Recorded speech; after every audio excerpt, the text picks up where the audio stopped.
I started using my iPad at the start of year 13, and ever since then, I've never looked back. So, is it worth the hype?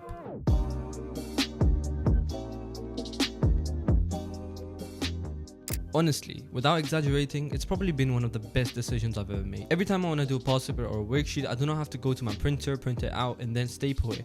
All I have to do is go somewhere, download it, and then just do it. It is that simple, and it's been like literally the best thing ever.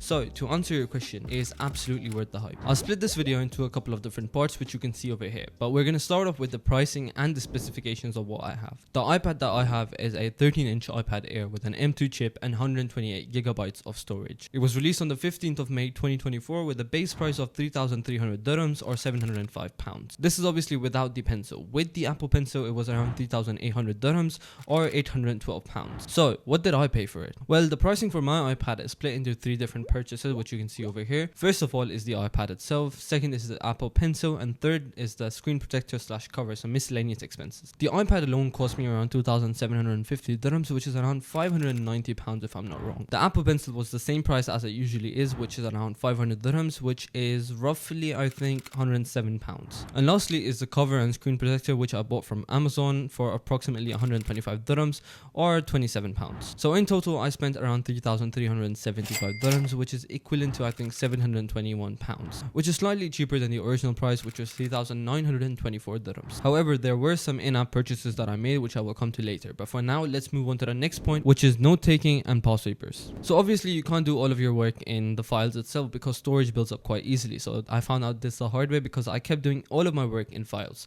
And what happened is that eventually the files were like, leave me alone, because they were getting so built up that eventually it started crashing. So then I started testing out different note-taking apps.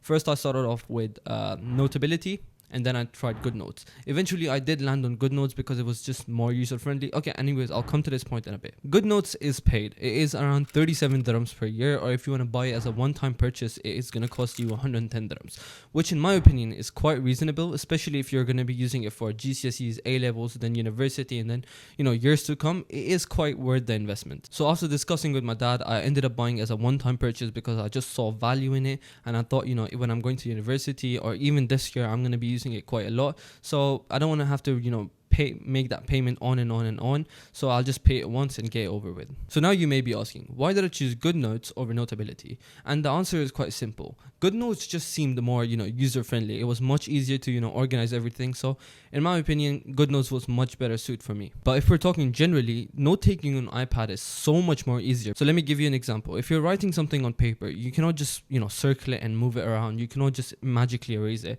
In iPad you have the luxury to just if you're writing something and you mess up, you can just erase it with easily, with no trace behind it. If you want to move something from this page to the other, it can be done very easily. So overall, it's just much easier to use your iPad to note take or do past papers.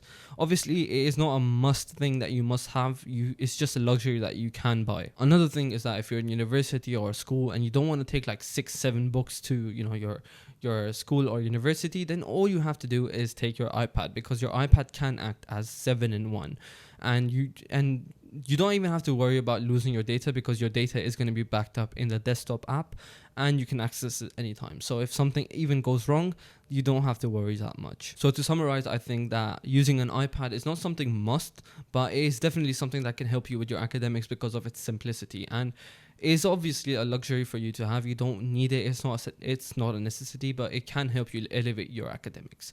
Now, moving on to the next part, which is battery life, which is something that you should be considering when you're buying an iPad. The battery life obviously depends on how you're buying it. If you're buying a brand new one, then it will probably be lasting quite long. But if you're buying something that is secondhand or used, then you might have to get the battery checked once in a while. So it just depends on what you're buying. But the one I have was a brand new iPad Air 2024, and it does last me, even if I use it for 3-4 hours at the same time, it comes down to 60%. So in my opinion, it's not that big of an issue, and it can last you comfortably the whole day. Now moving on to point number 4, which is cons. Now with everything, you do have a slight disadvantage or a con.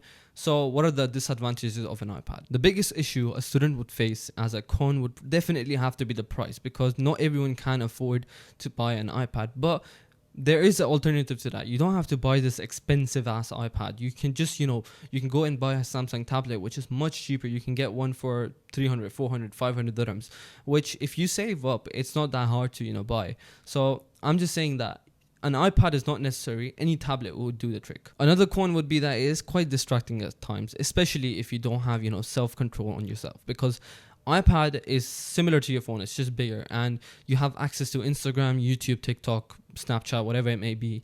You have access to it over here. And if you're someone who's easily distracted, you might, be doing a pause and you're going to be like, oh, this is so boring, I cannot be asked. So you just leave it, you open Instagram and you start scrolling. So if you're someone who doesn't have self-control, you might need to take a look on that.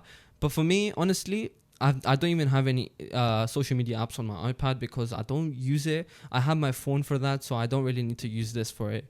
And I just don't, it doesn't make sense using social media on an iPad, so I don't get easily distracted, and I'm sure you wouldn't either. But if you are, then please think of this, like, will I be distracted when I'm using my iPad? So have a think about this as well. Lastly, there's always the risk of a technical issue, so your iPad may crash, the battery may run out, your data, whatever it may be, corrupted, whatever it may be. The only thing is that you need to have something spare. So if you're going to school with your iPad, do not just rely on your iPad in case the battery runs out or something. You might want to have a spare notebook just in case something happens. You can take the notes on a notebook. So yeah, but even if there's a technical issue, your data will be backed up, so you don't have to worry about that. And finally, do I prefer the iPad? And the answer is so simple. I absolutely prefer the iPad. And it doesn't even have to be a fancy iPad. It can just be a normal Samsung tablet that you can get for a couple of, £100. It is not that much, and it's easily accessible. So honestly, it is definitely worth the hype. It is just so much easier doing everything, especially solving past papers. Solving past papers has become so much easier for me ever since I bought my iPad, because I don't have to go ahead and print every single paper that I want to do. I can just, go ahead and search on Google whichever paper I'm doing, download it, open it in GoodNotes, and just start doing it. Marking is easy as well, because I can just, select a different color highlighter or pen, whatever it may be, to mark and see where I went wrong. If there's a question that I didn't understand, I can just, do it with red color instead of doing with black, which I usually do it with. So it's just much more easier for me. But at the end of the day, it's not something that you absolutely must have. It is, I understand that some people do not have the luxury to buy one. They don't even have the luxury to buy a normal iPad. In that case, obviously the traditional methods work perfectly fine. There's nothing wrong with using pen and paper. It works absolutely fine. The iPad is just a tool that can help you elevate your productivity more. It can make studying a bit easier for you, but it's not something that, you must have or you will fail. I know friends who don't use the iPad, even though they can, they still don't use it because they just prefer to use a notebook and past papers like that, because it gives them the real feeling, it doesn't, make it very complicated using technology. But it depends on you. What do you prefer? Can you afford it? But if you ask me, it is not absolutely necessary. But if you can get one, I would say get one, because it just makes things easier for you. Anyways, that is it for today's video. Thank you so much for watching. If you have any questions, please leave them down in the comment section below. I will reply to every single one of them. And if you want to like this video, please go ahead and drop a like as well.